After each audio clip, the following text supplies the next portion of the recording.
bring it closer home, where we live in families. Yeah. How do you handle this in your family, in your relationship with each other?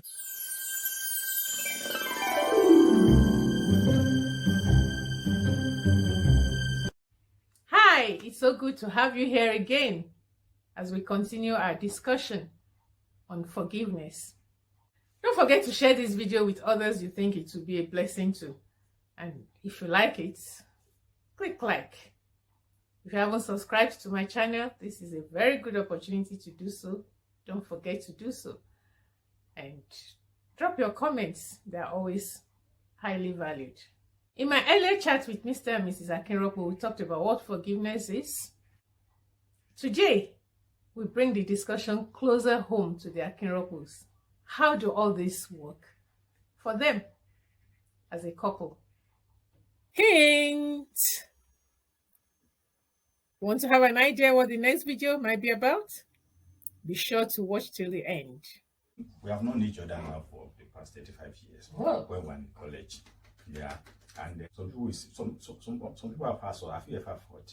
Have you ever had argument? Let me ask you that question. Do you ever annoy each other? Yes. And it's all about forgiveness.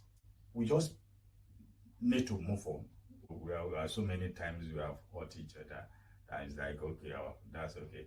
Or you say, well, it's not okay, or you did it to me, I did it to you, I'm sorry, and that's it. We continue that life. Yeah. So it happens. I would say it's a learning process. It wasn't easy when we newly married. We, as young, we came from different backgrounds, but it gets a time we get to know that if this is going to work, if we are going to live together, like God wants it to happen. Yeah. Because if you decide that every day anybody hurts you, you are going to flare up, you are going to carry your bag and go.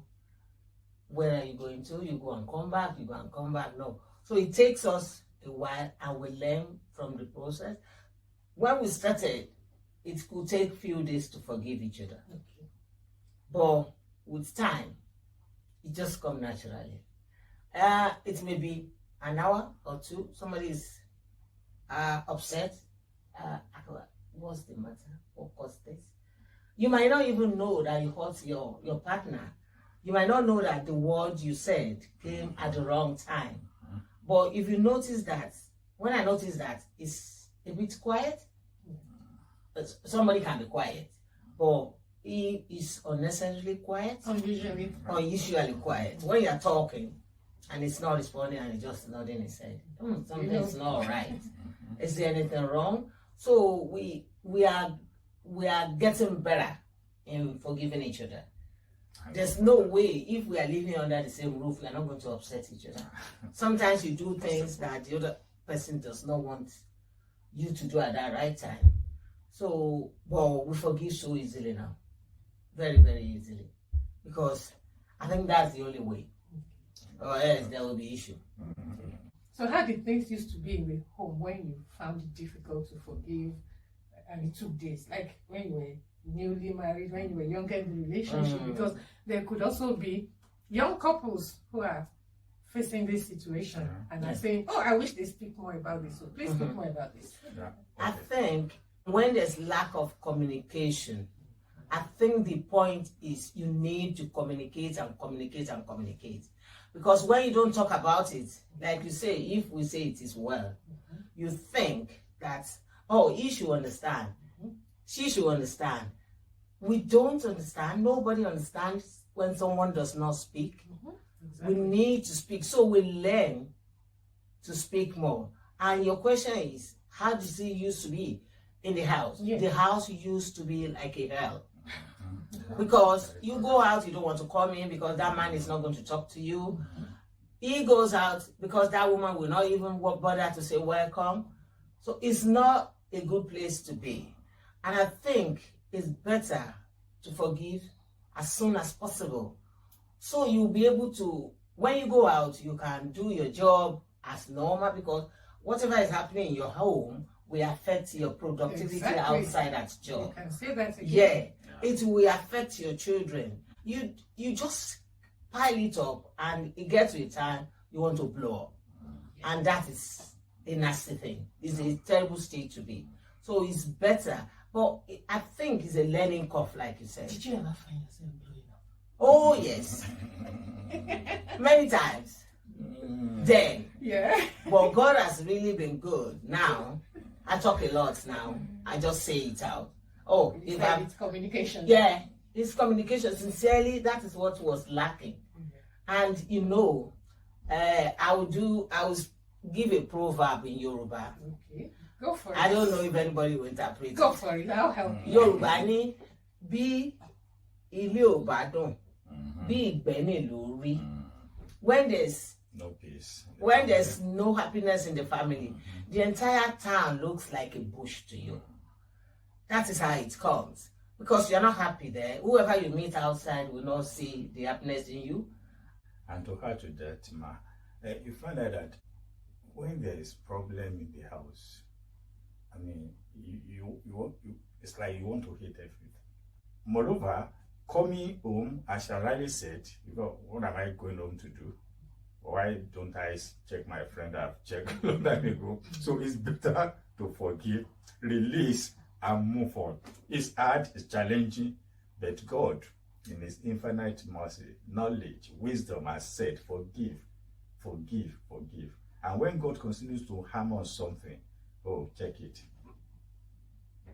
It's very important. I agree with you. From God saying we should forgive one another, it's for our own good. Yeah. It's when we say God says we must forgive. Yes, He does say forgive so that you can be forgiven by Him. But it's for our own good.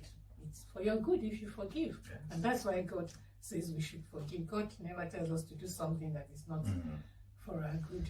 What I've got from what you said is, it hurts, so you need to tell yourself it hurts. Yeah. And then you need to let the person know how it feels that you've hurt me. That is, if you have access to that person. Yeah. And also, I've noticed from what you said, it aligns with it aligns with the statement that forgiveness is a decision. Yeah. It's not an emotion. So you don't wait until you feel like forgiving. You forgive because it's conscious effort, deliberate effort, because it is what is good. Yeah. It's good for you. As I was preparing for this discussion, I received a message from someone whose spouse left the marriage. In my case, God made it easy for me to forgive them. A few years ago, when the separation was still fresh, I was talking to myself when I said I would never forgive them. Maybe just like you said that you will never forgive that person. I would never forgive them. And immediately I said that out loud. I heard a strong voice in my heart that reminded me of how God forgave me despite my sins. And I said, if God did, then I didn't have the right not to forgive them.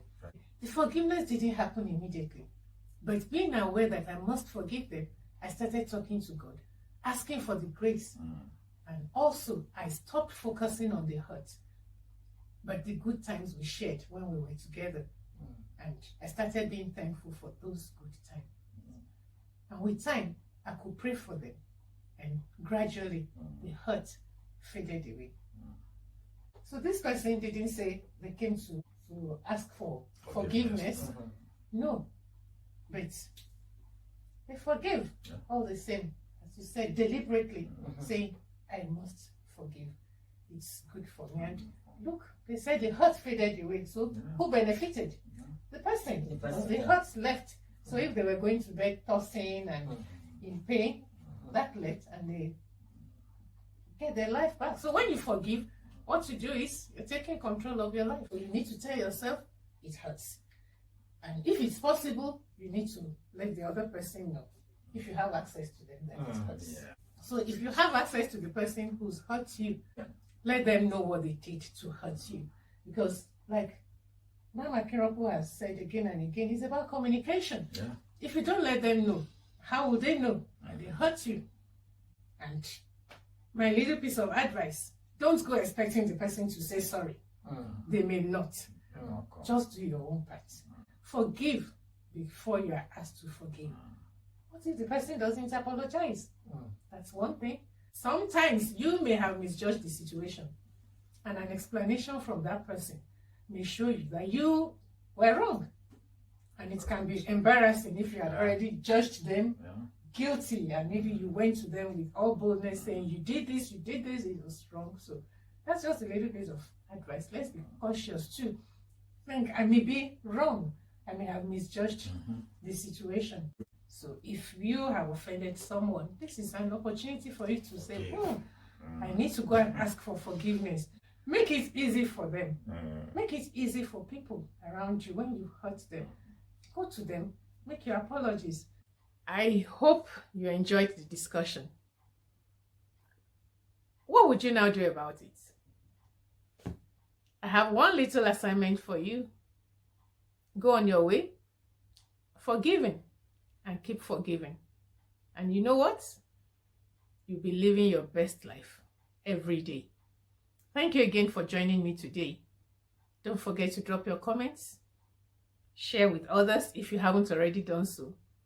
Click like, and I'll see you in my next video.